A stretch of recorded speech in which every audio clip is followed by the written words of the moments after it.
Welcome to A edu. और ए edu के हमारे इस यूट्यूब चैनल में आप सभी का स्वागत है।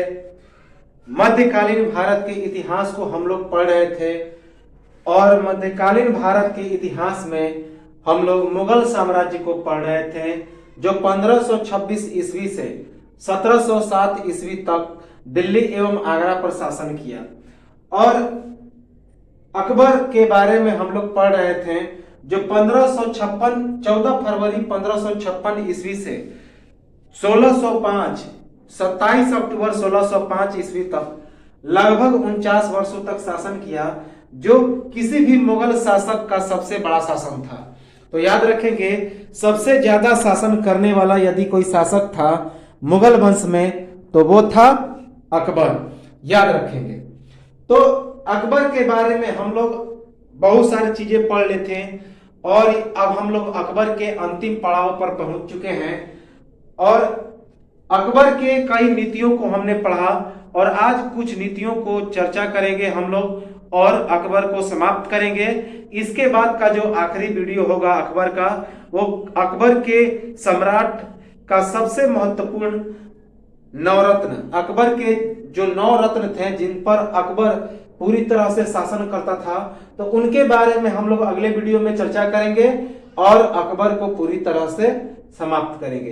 तो चलिए, पिछले वीडियो में हम लोगों ने राजपूतों के साथ जो संबंध हुआ था अकबर का, राजपूत के नीतियों के संबंध में अकबर के क्या क्या मत थे, अकबर ने क्या क्या अपेक्षा रखी थी और इसके संबंध के क्या कारण थे।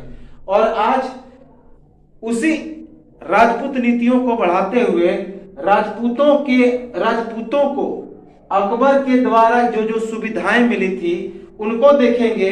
अकबर की पुर्तगालियों के साथ क्या क्या संबंध थे, तुर्कों के साथ क्या संबंध थे, दक्षिण नीति एवं दक्षिण पश्चिम सीमांत नीति को देखेंगे। तो चलिए हम लोग शुरू करते हैं। राजपूतों को अकबर के द्वारा क्या क्या सुविधाएं मिली थी।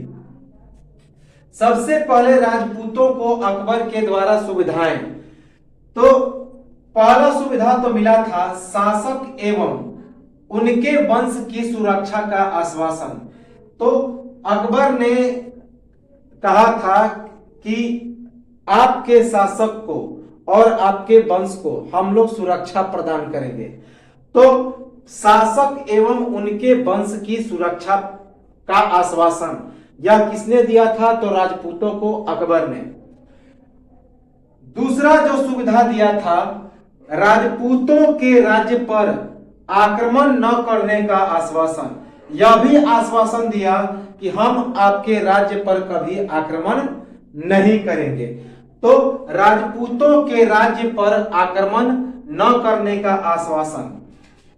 तीसरा जो सुविधा दिया था, बाह्य आक्रमण से सुरक्षा का आश्वासन, कि जब राजपूतों पर बाहरी आक्रमण होगी तो अकबर उस पर सुरक्षा करेगा। चौथा क्या आश्वासन दिया? मुगल सेना एवं प्रशासनिक सेवा बिना पक्षपात के प्रतिनिधित्व करना। यानी कि मुगल सेना और जो प्रशासनिक सेवा थी वह भी बिना पक्षपात के आपकी प्रतिनिधित्व करेगी। और पांचवा जो था वह सुविधा दिया, धार्मिक एवं सांस्कृतिक मामलों में अहस्तक्षेप, कि राजपूतों के धार्मिक एवं सांस्कृतिक मामलों में अहस्तक्षेप का भी उसने आश्वासन दिया। तो राजपूतों को अकबर के द्वारा क्या क्या सुविधाएं मिली? पहला, शासक एवं उनके वंश की सुरक्षा का आश्वासन दिया गया। दूसरा, राजपूतों के राज्य पर आक्रमण न करने का आश्वासन दिया गया। तीसरा, बाह्य आक्रमण से सुरक्षा का आश्वासन दिया गया। चौथा, मुगल सेना एवं प्रशासनिक सेवा बिना पक्षपात के प्रतिनिधित्व करेगी, यह भी आश्वासन दिया गया। साथ ही साथ धार्मिक एवं सांस्कृतिक मामलों में अहस्तक्षेप करने का भी आश्वासन दिया गया, कि राजपूतों के धार्मिक एवं सांस्कृतिक मामलों में अकबर हस्तक्षेप करेगा, अर्थात हस्तक्षेप नहीं करेगा। राजपूत नीति का क्या क्या प्रभाव पड़ता है अकबर के शासन काल में, तो उसे हम लोग देख लें। अफगान प्रतिरोध का सामना करने में मुगल सफल। तो जब राजपूत मुगलों का सहयोग करने लगे तो अफगान प्रतिरोध का सामना करने में मुगल सफल हो गए। तो जो मुगल थे अफगानों का सामना करने में सफल हो गए। दूसरा, राजपूताना का क्षेत्र मुगलों के प्रभाव में आने से दक्षिण भारत का अकबर के साथ अच्छा संबंध। तो जब राजपूताना का क्षेत्र मुगलों के प्रभाव में आ गया तो दक्षिण भारत के साथ अकबर का अच्छा संबंध स्थापित हो गया, याद रखेंगे।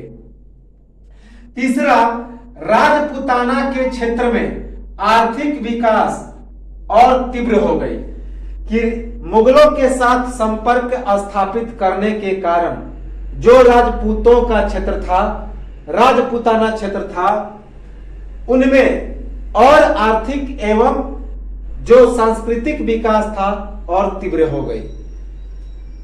राजपूतों का मुगल सेना में आने से राजपूत मनसबदार संपूर्ण भारत में फैल गए। परिणाम स्वरूप राजपूतों की वीरता से संपूर्ण भारत परिचित हो गया। तो राजपूतों का मुगल सेना में आने से राजपूत मनसबदार संपूर्ण भारत में फैल गए।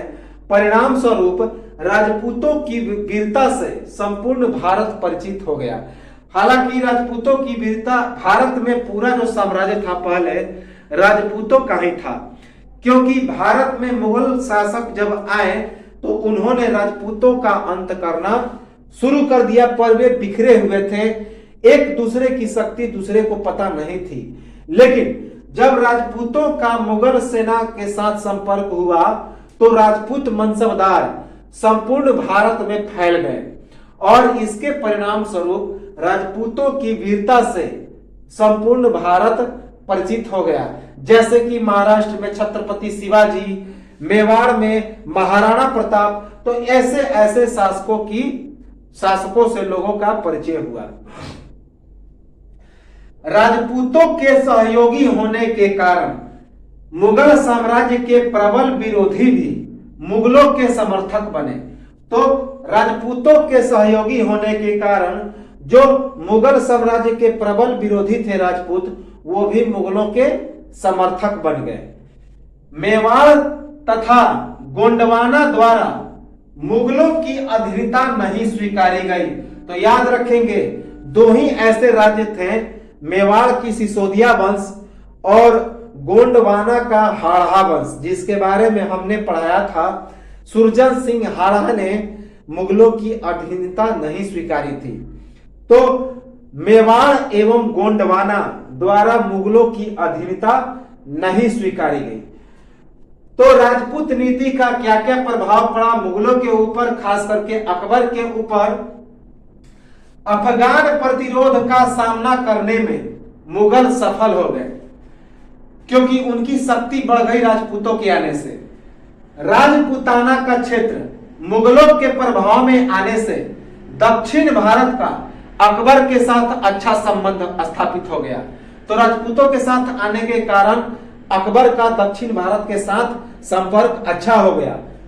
राजपूताना के क्षेत्र में आर्थिक विकास और तीव्र, और राजपूताना के क्षेत्र में मुगलों के साथ संपर्क आने पर उसका आर्थिक विकास और तेज हो गया। राजपूताना का मुगल सेना में आने से राजपूत मनसबदार संपूर्ण भारत में फैल गए। परिणाम स्वरूप राजपूतों की वीरता से संपूर्ण भारत परिचित। तो राजपूतों का मुगल सेना में आने से राजपूत मनसबदार संपूर्ण भारत में फैल गए। इसके परिणाम स्वरूप राजपूतों की वीरता से संपूर्ण भारत परिचित हो गया। राजपूतों के सहयोगी होने के कारण मुगल साम्राज्य के प्रबल विरोधी भी मुगलों के समर्थक बने। तो राजपूतों के सहयोगी होने के कारण मुगल साम्राज्य के प्रबल विरोधी भी मुगलों के समर्थक बन गए। और मेवाड़ तथा गोंडवाना द्वारा मुगलों की अधीनता नहीं स्वीकारी गई। तो दो ही ऐसे राज्य थे जिन्होंने मुगलों की अधीनता नहीं स्वीकारी, तो मेवाड़ की सिसोदिया वंश और गोंडवाना या गढ़कटंगा का हाड़ा वंश। याद रखेंगे, तो मेवाड़ और गोंडवाना ने मुगलों की अधीनता नहीं स्वीकारी। तो ये तो था अकबर की राजपूत नीति, राजपूतों के साथ संबंध, और इसके बाद राजपूतों के साथ उसका जो व्यवहार बना उसे। अब हम लोग देखते हैं राजपूतों के बाद दक्षिण पश्चिम सीमांत नीति। अकबर का दक्षिण पश्चिम सीमांत नीति क्या था कि दक्षिण पश्चिम के इलाके में अकबर ने कैसा संबंध स्थापित किया। अकबर पहला बादशाह जिसने पश्चिमोत्तर सीमा का प्रतिपादन किया। तो अकबर पहला बादशाह था जिसने पश्चिमोत्तर सीमा का प्रतिपादन किया, अर्थात अपनी सीमा पश्चिमोत्तर तक बढ़ा दी, उत्तर पश्चिम के इलाके तक बढ़ा दी। याद रखेंगे, लगभग पूरे भारत पर अकबर का शासन स्थापित हो गया था। तो अकबर पहला बादशाह जिसने पश्चिमोत्तर सीमा का प्रतिपादन किया। वैज्ञानिक सीमा रेखा का निर्धारण दक्षिण पश्चिम सीमांत के अंतर्गत अकबर ने वैज्ञानिक सीमा रेखा का भी निर्धारण किया था कि यह इलाका जो है यह हमारे अंदर में पड़ता है, इसके बाहर यह इलाका दूसरे का है। तो दक्षिण पश्चिम सीमांत इलाकों में अकबर ने वैज्ञानिक सीमा रेखा का निर्धारण किया था। सिंध एवं बलूचिस्तान क्षेत्र का निर्धारण, सिंध एवं बलूचिस्तान के क्षेत्र का भी अकबर ने निर्धारण किया था। यूसुफजई, आफरीदी तथा गिजलाई कबीले के लोगों के साथ संघर्ष। अकबर ने दक्षिण पश्चिम सीमांत इलाकों में यूसुफजई, आफरीदी तथा गिजलाई कबीले के लोगों के साथ संघर्ष भी किया। तो दक्षिण पश्चिम सीमांत नीति के अंतर्गत अकबर का क्या क्या मोटो रहा, क्या क्या किया अकबर ने। तो अकबर पहला बादशाह था जिसने पश्चिमोत्तर सीमा का प्रतिपादन किया, वैज्ञानिक सीमा रेखा का निर्धारण किया, सिंध एवं बलूचिस्तान क्षेत्र का निर्धारण किया, साथ ही साथ यूसुफजई, आफरीदी तथा गिजलाई कबीले के लोगों के साथ संघर्ष किया। याद रखेंगे, तो ये तो था अकबर का दक्षिण पश्चिम सीमांत नीति। अब हम लोग अकबर का दक्षिण नीति, दक्षिण में क्या क्या आक्रमण करता है, दक्षिण के साथ कैसे संबंध स्थापित करता है, उसे हम लोग देखेंगे। तो दक्षिण नीति, अकबर की दक्षिण नीति की जानकारी अबुल फजल की आईने अकबरी से मिलती है। और वही अबुल फजल ने आईने अकबरी और अकबरनामा की रचना की थी, जो हमने पिछले वीडियो में बताया था कि अकबर की दक्षिण नीति की जानकारी किससे मिलती है, तो अबुल फजल द्वारा रचित आईने अकबरी और अकबरनामा से। याद रखेंगे, ये अकबर की जीवनी है आईने अकबरी, अर्थात अकबर की आत्मकथा है। तो अकबर की दक्षिण नीति की जानकारी अबुल फजल द्वारा रचित आईने अकबरी से मिलती है। अकबर की दक्षिण भारत पर जीत का उद्देश्य अपने प्रबुद्ध शासन का लाभ दक्षिण भारत को पहुंचाना था। तो अकबर जो था वह दक्षिण भारत पर आक्रमण किया, उसका मुख्य उद्देश्य था अपने प्रबुद्ध शासन का लाभ दक्षिण भारत को पहुंचाना, कि अपने जो शासन का लाभ था वह दक्षिण भारत को पहुंचाने के लिए दक्षिण भारत पर आक्रमण करता है कौन, अकबर। तो अकबर की दक्षिण भारत पर जीत का उद्देश्य या आक्रमण का उद्देश्य अपने प्रबुद्ध शासन का लाभ दक्षिण भारत को पहुंचाना था। दक्षिण भारत की जीत का मूल कारण साम्राज्यवादी भावना था, अर्थात अपने साम्राज्य का विकास करना। बी स्मिथ तथा आशीर्वादी लाल श्रीवास्तव, तो बी स्मिथ और आशीर्वादी लाल श्रीवास्तव के अनुसार दक्षिण भारत पर जीत का मूल कारण था साम्राज्यवादी भावना, अर्थात अपने साम्राज्य का विस्तार। तो वी स्मिथ तथा आशीर्वादी लाल श्रीवास्तव ने अकबर के बारे में क्या कहा कि अकबर ने दक्षिण भारत की जीत का मूल कारण किसे बताया, तो अपने साम्राज्यवादी भावना को विकास करने के लिए, अर्थात अपने साम्राज्य का विकास करना। दक्षिण भारत की स्थिति भरावपूर्ण थी, यह बात कहा सतीश चंद्र ने कि दक्षिण भारत की स्थिति भरावपूर्ण थी, अर्थात दक्षिण भारत धन धान्य से परिपूर्ण था।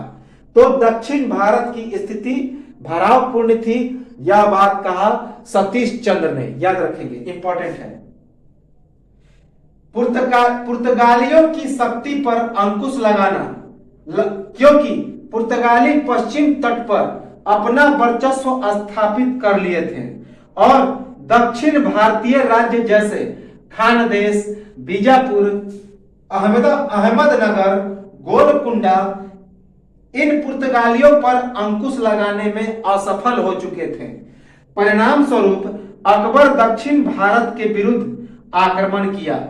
तो दक्षिण भारत पर आक्रमण का एक और उद्देश्य था कि पुर्तगालियों की शक्ति पर दक्षिण भारतीय राज्य अंकुश लगाने में असफल हो गए थे, क्योंकि पुर्तगाली पश्चिम तट पर अपना वर्चस्व स्थापित कर चुके थे और दक्षिण भारतीय राज्य जैसे कि खानदेश, जो कि महाराष्ट्र का बुरहानपुर जिला में पड़ता है, तो खानदेश, बीजापुर, अहमदनगर ये सभी गोवा में पड़ते हैं, गोलकुंडा, इन पुर्तगालियों पर अंकुश लगाने में असफल हो गए।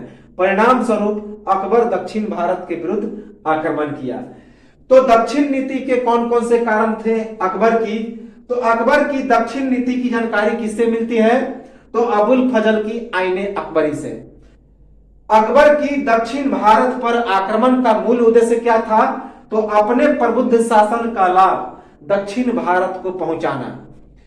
दक्षिण भारत की जीत का मूल कारण क्या था, तो साम्राज्यवादी भावना, अर्थात अपने साम्राज्य का विकास। यह बात किसने कहा, तो वी स्मिथ तथा आशीर्वादी लाल श्रीवास्तव ने। दक्षिण भारत की स्थिति भारावपूर्ण थी, अर्थात धन धान्य से परिपूर्ण था। यह बात किसने कहा, तो सतीश चंद्र ने। पुर्तगालियों की शक्ति पर अंकुश लगाना यह कारण था कि दक्षिण भारत पर आक्रमण का, किसका, अकबर का, क्योंकि पुर्तगाली पश्चिम तट पर अपना वर्चस्व स्थापित कर लिए थे और दक्षिण भारतीय राज्य जैसे कि खानदेश, बीजापुर, अहमदनगर तथा गोलकुंडा इन पुर्तगालियों पर अंकुश लगाने में असफल हो चुके थे। परिणाम स्वरूप अकबर दक्षिण भारत के विरुद्ध आक्रमण किया। तो यह था अकबर का दक्षिण नीति।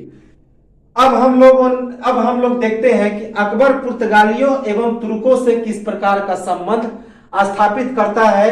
कभी कभी मेंस राइटिंग में यह पूछ लिया जाता है, तो पीटी के लिए तो नहीं, लेकिन मेंस के लिए यह एक इंपॉर्टेंट फैक्ट है।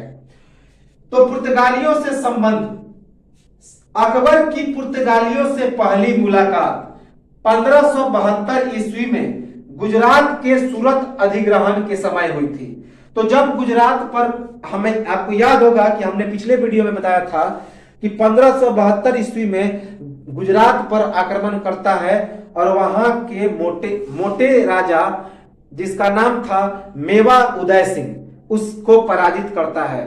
तो उदय सिंह को पराजित करता है, तो उसी आक्रमण के दौरान अकबर की पुर्तगालियों से पहली मुलाकात होती है जब सूरत पर कब्जा करता है अकबर तब। तो अकबर की पुर्तगालियों से पहली मुलाकात 1572 ईस्वी में गुजरात के सूरत अधिग्रहण के समय। अकबर को पुर्तगालियों की शक्ति को ध्यान में रखते हुए फारस की खाड़ी करताज नामक पास लेकर जाना पड़ता। तो याद रखेंगे, ये काफी इंपॉर्टेंट है करताज, कि पहले जो था गुजरात के रास्ते से जो व्यापार होता था फारस की खाड़ी सब तरफ से, तो जो व्यापारी थे उन्हें पुर्तगालियों से एक पास लेकर जाना पड़ता था। उस पास का नाम था करताज। तो फारस की खाड़ी से अकबर जो था सूरत आया, तो पुर्तगालियों से होते हुए आया और यही करताज नामक पास लेकर आया। इंपॉर्टेंट है करताज, याद रखेंगे। यह एक प्रकार का पास था जो फारस की खाड़ी से गुजरात में प्रवेश या गुजरात से फारस में की खाड़ी में प्रवेश के लिए पुर्तगालियों से बनाया जाता था। तो अकबर की पुर्तगालियों से पहली मुलाकात 1572 ईस्वी में गुजरात के सूरत अधिग्रहण के समय हुई। अकबर को पुर्तगालियों की शक्ति को ध्यान में रखते हुए फारस की खाड़ी करताज नामक पास लेकर जाना पड़ता। तो अकबर को, चूंकि अकबर को पता था कि पुर्तगाली कितने शक्तिशाली हैं, इसीलिए उनसे युद्ध न करने के कारण वह करताज पास लेकर फारस की खाड़ी से गुजरात जाता और गुजरात से फारस की खाड़ी गया। पुर्तगालियों को मुगलों की शक्ति का अनुमान गुजरात अभियान के दौरान हुआ, अतः पुर्तगाली राज्यपाल द्वारा अकबर के निर्देश पर उसे एक राजदूत के द्वारा संधि प्रस्ताव भेजा गया। अकबर द्वारा उस क्षेत्र से अपने हरम एवं अन्य मुस्लिम लोगों द्वारा मक्का एवं हज की यात्रा को सुरक्षित करने को लेकर प्रस्ताव पारित। तो याद रखेंगे, इंपॉर्टेंट है कि अकबर की पुर्तगालियों से पहली मुलाकात 1572 ईस्वी में होती है, जब अकबर गुजरात के आक्रमण पर जाता है और वहां पर सूरत का अधिग्रहण करता है।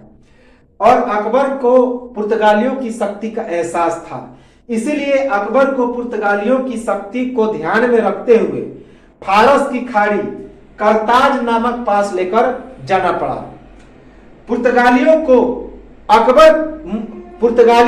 अकबर या मुगलों की शक्ति का अनुमान गुजरात अभियान के दौरान ही लगा, अतः मुगलों के साथ युद्ध पुर्तगाली भी नहीं चाहते थे। इसीलिए पुर्तगाली राज्यपाल द्वारा अकबर के निर्देश पर राजपूत के द्वारा संधि प्रस्ताव भेजा गया कि एक राजपूत के द्वारा पुर्तगाली राज्यपाल द्वारा अकबर के पास संधि प्रस्ताव भेजा गया संधि करने के लिए। अकबर उस क्षेत्र में अपने हरम तथा अन्य मुस्लिम लोगों द्वारा मक्का एवं हज की यात्रा को सुरक्षित करने को लेकर प्रस्ताव पारित हो गया। अकबर को पता था कि उस क्षेत्र से, पुर्तगालियों के क्षेत्र से लोग उसके हरम में आते थे, साथ ही साथ मक्का एवं मदीना में लोग हज करने के लिए उसी रास्ते से जाते थे। तो उस मक्का मदीना की यात्रा को सुरक्षित बनाए रखने के लिए, साथ ही साथ अपने जो हरम की रास्ता थी उसे भी सुरक्षित बनाए रखने के लिए अकबर ने उस संधि को स्वीकार कर लिया।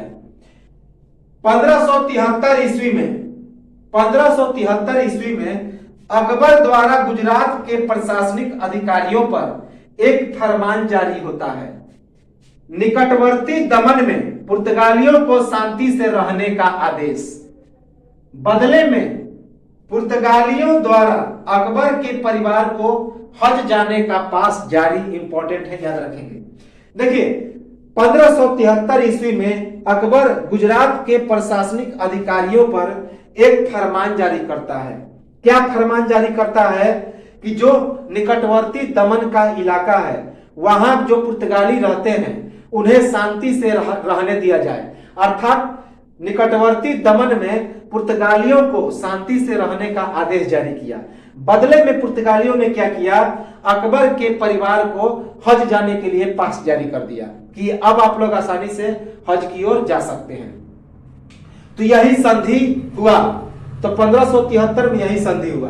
तो पुर्तगालियों से क्या संबंध था, हम लोग देख लें कि अकबर की पुर्तगालियों से पहली मुलाकात 1572 ईस्वी में गुजरात के सूरत अधिग्रहण के समय हुई। अकबर को पुर्तगालियों की शक्ति को ध्यान में रखते हुए फारस की खाड़ी करताज नामक पास लेकर जाना पड़ा। पुर्तगालियों को मुगलों की शक्ति का अनुमान गुजरात अभियान के दौरान हुआ, अतः पुर्तगाली राज्यपाल द्वारा अकबर के निर्देश पर उसे एक राजपूत के द्वारा संधि प्रस्ताव भेजा गया। अकबर द्वारा उस क्षेत्र से अपने हरम एवं अन्य मुस्लिम लोगों द्वारा मक्का एवं हज की यात्रा को सुरक्षित करने को लेकर प्रस्ताव पारित हो गया और यह प्रस्ताव 1573 में पारित हुआ। और इस संधि के दौरान क्या क्या फरमान निकला, तो 1573 में यह फरमान निकाला अकबर, अकबर द्वारा गुजरात के प्रशासनिक अधिकारियों पर एक फरमान जारी हुआ, जिसके अंतर्गत निकटवर्ती दमन में पुर्तगालियों को शांति से रहने का आदेश दिया गया। बदले में पुर्तगालियों द्वारा अकबर के परिवार को हज जाने का पास जारी हुआ।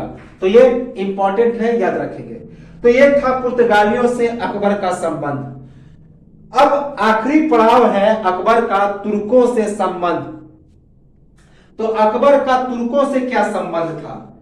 1576 ईस्वी में अकबर द्वारा याहिया सालेह, याद रखेंगे क्या?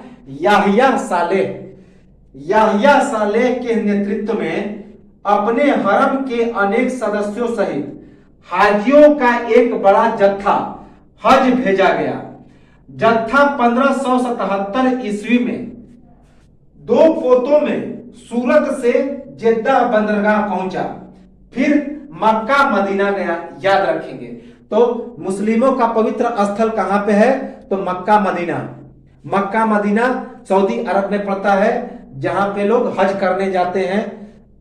तो 1576 ईस्वी में अकबर द्वारा अकबर का एक सेनापति था जिसका नाम था याहिया सालेह।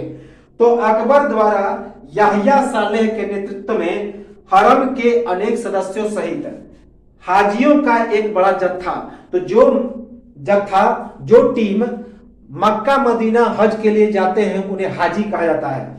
तो 1576 ईस्वी में अकबर द्वारा याहिया सालेह के नेतृत्व में अपने हरम के अनेक सदस्यों सहित हाजियों का एक बड़ा जत्था हज भेजा गया।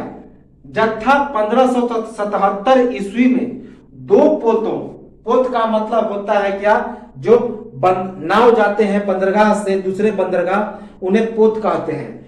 तो 2 पोतों सूरत से जेद्दा बंदरगाह कहां पे है? तो सऊदी अरब में है। तो जेद्दा बंदरगाह पहुंचा, फिर वहां से मक्का मदीना यह टीम गया। बंदरगाह पर उतरने के बाद वे पैदल कहां गए? यह टीम कहां गया? तो मक्का मदीना हज के दर्शन करने के लिए। 1577 से 1580 के बीच 4 और कारवां हज के लिए रवाना। तो 1577 से 1580 के बीच हज के लिए 4 और कारवां हज के लिए रवाना होता है। इनमें अधिकांश लोग गरीब एवं निचले वर्ग के थे। इसीलिए वहां पे जब ये मक्का मदीना पहुंचते हैं तो वहां के अर्थव्यवस्था में काफी कमी आ जाती है, क्योंकि ये गरीब कम पैसे दिए। इसीलिए उन शहरों पर आर्थिक भार पड़ा, क्योंकि इनकी सेवा करने के लिए ही उन्हें पैसे देने पड़े। तो जब ये गरीब एवं निचले वर्ग का जत्था जब गया 1577 से 1580 के बीच हज करने के लिए, तो इनके जाने पर उन शहरों पर आर्थिक भार पड़ा। तुर्क प्रशासन द्वारा उन्हें लौट जाने का निवेदन जारी। तो तुर्क प्रशासन ने इसलिए कहा कि आप लोग वापस लौट जाइए, क्योंकि उन्हें आर्थिक भार सहन करना पड़ रहा था। 1580 ईस्वी में अदन के राज्यपाल द्वारा बड़ी संख्या में यात्री देखकर रोष तथा अकबर का अपमान होता है। याद रखेंगे कि 1576 ईस्वी में अकबर द्वारा याहिया सालेह के नेतृत्व में अपने हरम के अनेक सदस्यों सहित हाजियों का एक बहुत बड़ा जत्था कहा जाता है?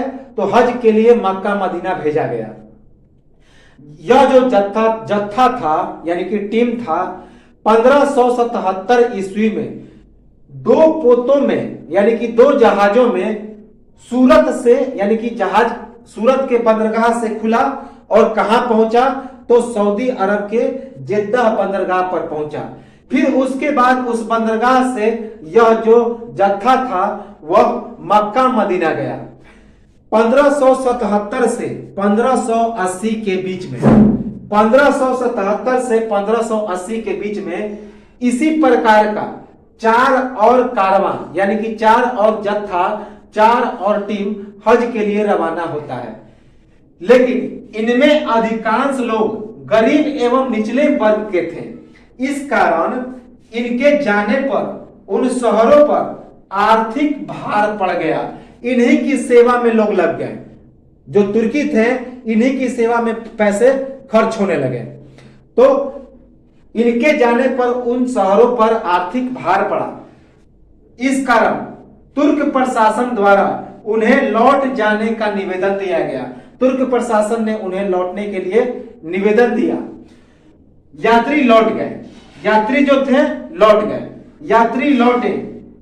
1580 ईस्वी में अदन के राज्यपाल, मक्का मदीना का एक महत्वपूर्ण क्षेत्र है अदन, वहां का राज्यपाल द्वारा बड़ी संख्या में यात्री देकर रोष तथा अकबर का अपमान किया गया। जब 1580 ईस्वी में अदन के राज्यपाल ने इतने बड़े जत्थे को देखा तो वह देखकर काफी दुखित हुआ, काफी क्रोधित हुआ और अकबर का अपमान किया गया और अकबर द्वारा हज की यात्रा पर रोक। इस कारण अकबर ने उस हज की यात्रा को रोक दिया। 1584 ईस्वी में अकबर द्वारा यमन के साम्राज्य के अधीन अदन पर पुर्तगालियों की सहायता से चढ़ाई की योजना।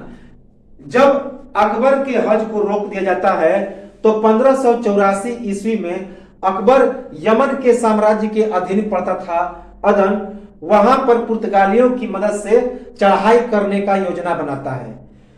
तो 1584 ईस्वी में इसी कारण 1584 ईस्वी में एक मुगल दूत अस्थायी रूप से तैनात कर दिया जाता है। कहां पे? तो उसी अदन के इलाके में एक मुगल दूत अस्थायी रूप से तैनात कर दिया जाता है। 1587 ईस्वी में पुर्तगाली टुकड़ी द्वारा यमन पर आक्रमण कर दिया जाता है और दूत इसलिए नियुक्त किया गया था ताकि समय की जानकारी दे सके कि कब आक्रमण किया जाए।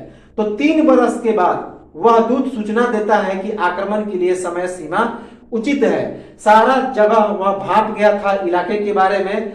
तो 3 बरस के बाद 1587 ईस्वी में पुर्तगाली टुकड़ी द्वारा यमन पर आक्रमण किया जाता है। इसमें पुर्तगालियों की हार हो जाती है। मुगल पुर्तगाली गठबंधन पर धक्का लगता है। इस कारण जब पुर्तगालियों की हार हो जाती है तो मुगल एवं पुर्तगालियों का जो गठबंधन था उस पर धक्का लगता है, क्योंकि मुगल जागीरदारों द्वारा जंजीरा में पुर्तगालियों पर दबाव डाला जा रहा था। यह दबाव डाला जा रहा था कि आप यमन पर आक्रमण कीजिए और यमन की शक्ति को कमजोर कीजिए और हमारे अपमान का बदला लीजिए। तो याद रखेंगे कि जब 1577 से 1580 ईस्वी के बीच 4 और जत्था हज के लिए रवाना होता है, जिनमें अधिकांश लोग गरीब एवं निचले वर्ग के थे, तो इस कारण तुर्क के शहरों को अधिक आर्थिक भार उठाना पड़ा। तो तुर्क प्रशासन उन्हें लौट जाने का निवेदन करता है। परिणाम स्वरूप 1580 ईस्वी में यात्री लौट जाते हैं। 1580 ईस्वी में अदन के राज्यपाल द्वारा बड़ी संख्या में यात्री को देखकर काफी गुस्सा आता है, रोष आता है और वह अकबर का अपमान करता है। और अकबर इस कारण अकबर क्या करता है कि हज की यात्रा पर रोक लगा देता है। परिणाम स्वरूप 1584 ईस्वी में अकबर द्वारा यमन साम्राज्य के अधीन अदन पर पुर्तगालियों की मदद से चढ़ाई की योजना बनाया जाता है। तो जब अकबर के हज को रोक दिया जाता है तो 1584 ईस्वी में अकबर यमन के साम्राज्य के अधीन दमन पर पुर्तगालियों की मदद से चढ़ाई की योजना बनाता है। 1584 ईस्वी में इसी कारण 1584 ईस्वी में वहां की स्थिति को भांपने के लिए, अदन की स्थिति को भांपने के लिए एक मुगल दूत अस्थायी रूप से अदन में तैनात कर दिया जाता है। 3 बरस के बाद जब वह जो दूत पूरा भली भांति उस इलाके के बारे में जान जाता है, तो 3 बरस बाद एक पुर्तगाली टुकड़ी यमन पर आक्रमण करता है, लेकिन पुर्तगाली टुकड़ियों की हार हो जाती है। मुगल पुर्तगाली गठबंधन पर धक्का लगता है। इससे जब पुर्तगालियों की हार हो जाती है तो मुगल पुर्तगाली गठबंधन पर धक्का लगता है, क्योंकि मुगल जागीरदारों द्वारा जंजीरा में पुर्तगालियों पर दबाव डाला जा रहा था कि आप यमन के आक्रमण को रोकिए, यमन पर कब्जा कीजिए और हमारे हज के यात्रियों के रोग का बदला लीजिए। तो याद रखेंगे, मुगल जागीरदारों द्वारा कहां पर पुर्तगालियों पर दबाव डाला जा रहा था, तो जंजीरा पर, याद रखेंगे। तो इसी कारण मुगल पुर्तगाली गठबंधन पर धक्का लगा। तो ये था मुगल बादशाह अकबर। तो मुगल बादशाह अकबर को हमने समाप्त किया, ये उसका अंतिम वीडियो था। इसके बाद हम लोग अकबर के नौरत्न के बारे में चर्चा करेंगे और अगले वीडियो में अकबर को पूरी तरह से हम लोग समाप्त करेंगे। तो इसका एक स्क्रीनशॉट ले लें और सब्सक्राइब जरूर करें, क्योंकि अन्य लोगों को भी इसका फायदा हो। तो सब्सक्राइब, लाइक, शेयर और कमेंट करें। तो मिलते हैं हम लोग अगले वीडियो में अकबर के नौरत्न को लेकर, तानसेन और उसके बाद बीरबल, मानसिंह, ये सभी हम लोग अगले वीडियो में पढ़ेंगे। तब तक के लिए